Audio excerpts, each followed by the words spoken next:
Thank you very much for having me. I feel really privileged to be here and to have actually heard about all of your houses and your artists.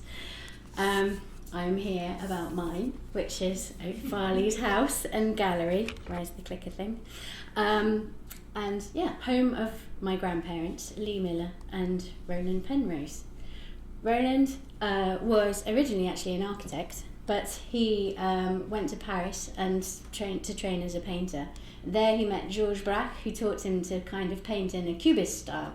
And he probably would have kept on doing it like that had he not bumped into this lady, Valentine Bouhassane, who was a French surrealist poet. And she's the one that introduced him to the surrealist movement, their ideologies, their politics, and everything else that goes with it.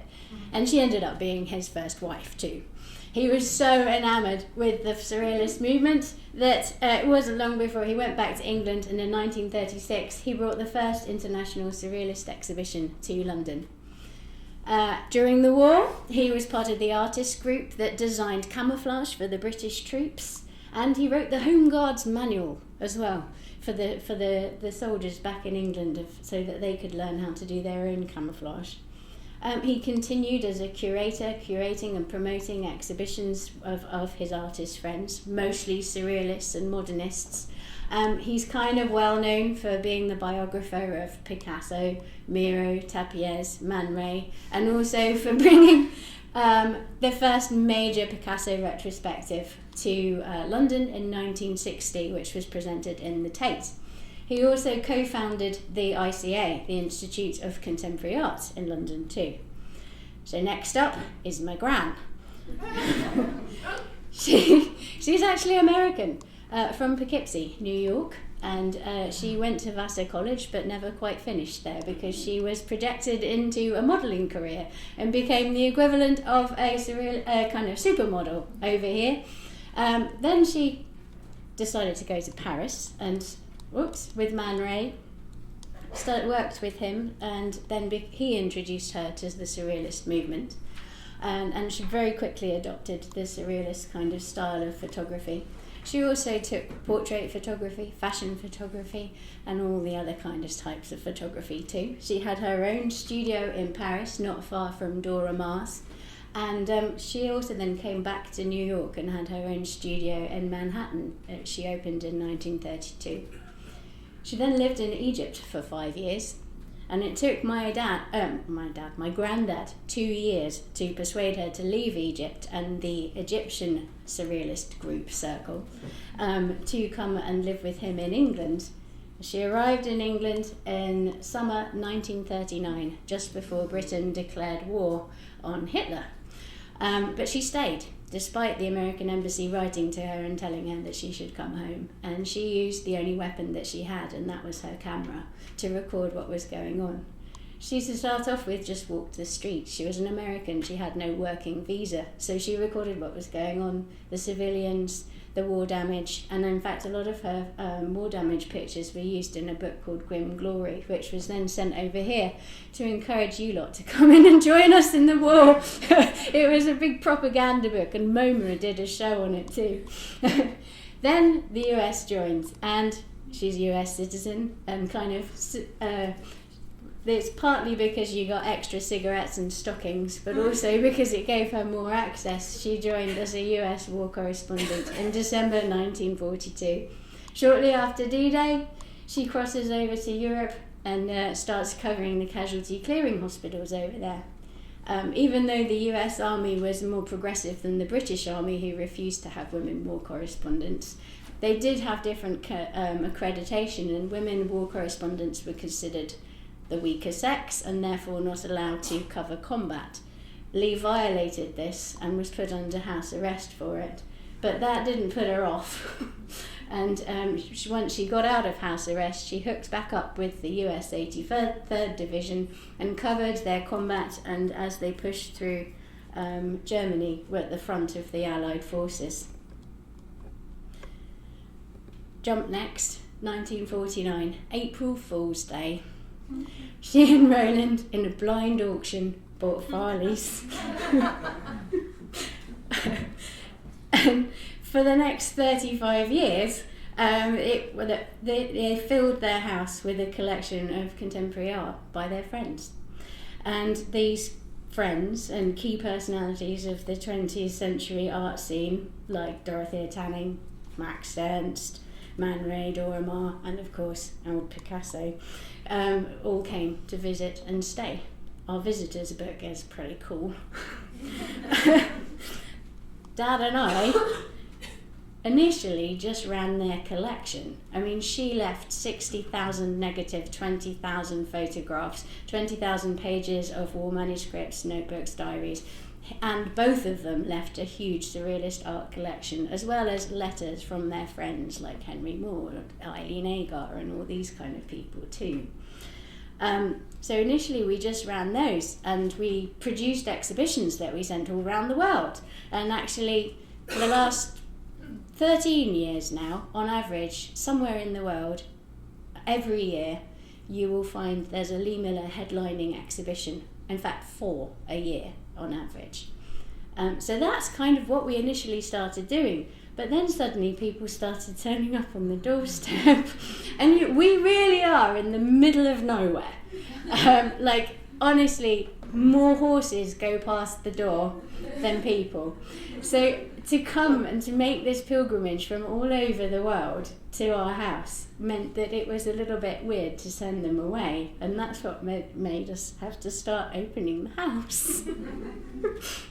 It never occurred to us that they'd want to see it. Dad, of course, knew a lot of these artists himself and is fast becoming famous as the boy who bit Picasso.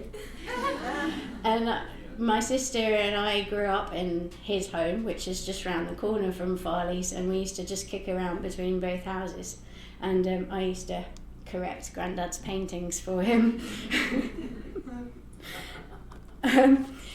And like the house, as you would expect, is kind of very much presented as if it was an artist's house, and as it was in there. We never throw anything away, and we don't tend to move anything. So it's pretty much as it was when they lived there. And when we're taking people around, it's kind of, the narrative is about their story, and it's told through the artworks on the walls. But what we also try to do is to bring out certain principles and things that they believed in as surrealist artists. It wasn't just a funny way of painting or drawing or writing poetry. They really were quite principled people, particularly politically. So like in the hallway, we had an opportunity to rehang here because the artwork that normally hangs here is on loan somewhere else.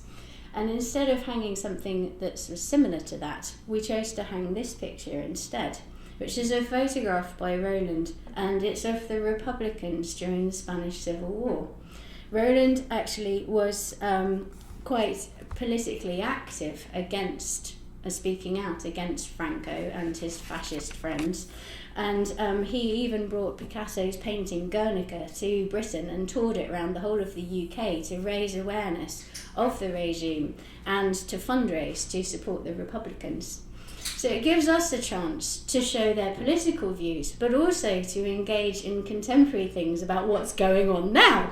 Because Roland also helped a lot of artists take refuge in Britain, and refugees and dodgy politics is a really current kind of thing at the moment. So it inspires, we kind of hope that inspires the people that come round to think about things that are going on in present day, as well as what happened in the past too. Some things we just leave for the visitors to observe themselves, like the obvious ethnographic and tribal art around the house, which are kind of treated with equal respect as and reverence as the Picassos that are also hung on the wall. Another of Lee's and Roland's principles was this surrealist idea of free love. Free love, sexual exploration, and of exception of all sexual orientations. And this is kind of also evident in the hang on the walls. And we also because this was totally natural and normal for us as a family growing up in this environment, it was just like the norm. we have just kept that going, and we quite openly, and I talk about how Lee and Roland lived as a threesome in London with the life photographer David Sherman. And also we love to tell the story about Valentine, who was Roland's first wife, who made arch enemies with Max Ernst because she had an affair with his wife. And then afterwards, after she and Roland divorced, decided she actually preferred women. She actually spent the last 25 years of her life between France and living in Farleys, and became like this crazy aunt and this extension of our family.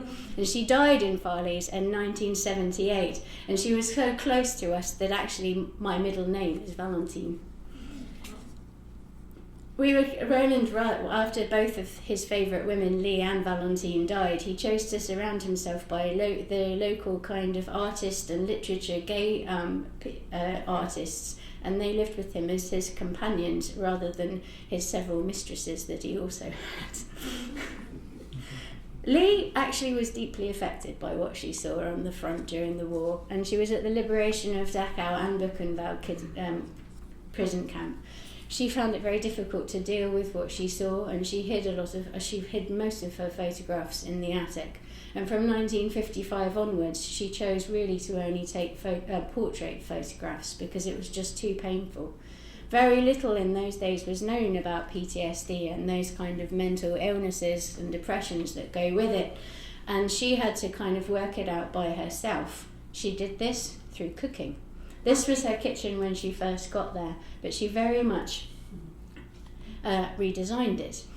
There was a very coveted issue of the Ladies' Home Journal from July 1950 that she got her parents to send over to her from America, and that whole issue tells you about fitted kitchens, which was a totally unheard of thing in England at the time. So she designed the whole kitchen, and this was the kind of space where she reinvented herself, and in the last 2 decades of her life became known as a celebrity chef. But it's still our family home, so we still use the kitchen. You have to be a little bit careful about which of the spices you use from the cupboards, because some of them are really dated. But we know which ones are okay. And as people started coming around the house, they started asking more and more questions about Lee and her cooking career. So partly as an excuse to print her recipe book, which she'd been working on in the last years of her life, but also as a way of showing another side of the archive, we became self-publishers, and we brought out her own cookbook. And it also was within that, it's not just recipes. We talk about her mental problems and her mental struggle and the way she learned to cope with living with PTSD and also postnatal depression, which she got after she had dad. But people engaged with it so well it kind of sparks even more interest that we now do cooking workshops in the kitchen. And it's so cool to have these people not taking any notice of the Picasso tile above the Argo, or the Picasso lithographs right next to them. They're just busy getting on making their cauliflower breasts and making Lee's dishes.